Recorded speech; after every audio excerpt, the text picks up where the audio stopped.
എന്താ ഇതൊക്കെ? ഇരിക്കേ ഇരിക്കേ.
ആദ്യ രാത്രി വെളുക്കോളം ചിത്രം വരച്ചിട്ടും തീർന്നില്ലായിരിക്കും.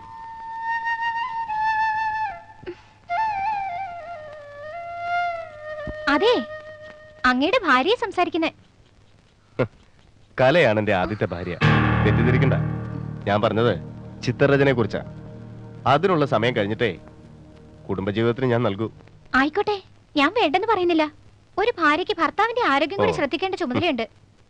അതുകൊണ്ടാണ് ഞാൻ പറയുന്നത്, ഒന്ന് കുളിച്ച് ക്ഷീണം തീർത്തിട്ട് ആയിക്കൂടെന്ന്. ഓ, ഇപ്പൊ പറഞ്ഞത് നല്ല കാര്യം തന്നെ. എന്തിനാ ഈ തലയിൽ കുങ്കുമൊക്കെ പൂശി ഒരുമാതിരി തമിഴത്തിയെ പോലെ? ഓ, ഞാൻ തമിഴത്തിയൊന്നുമല്ല, ഒന്നാന്തര നായർ തറവാട്ടിലെ പെണ്ണ. അതിന് തലയിൽ കുങ്കുമം പൂശണോ? ഭാര്യമാരായ സ്ത്രീകൾ ഇങ്ങനെയൊക്കെ ചെയ്യാറുണ്ട്. സുമംഗലകളുടെ ലക്ഷണം ഇത്. ശരിക്കൊന്നും വേണ്ട, ചെന്ന് കുളിച്ച് കാപ്പി കുടിക്ക്. എന്നിട്ട് ഇന്നത്തെ രാത്രി വരച്ചു തീർത്തോ.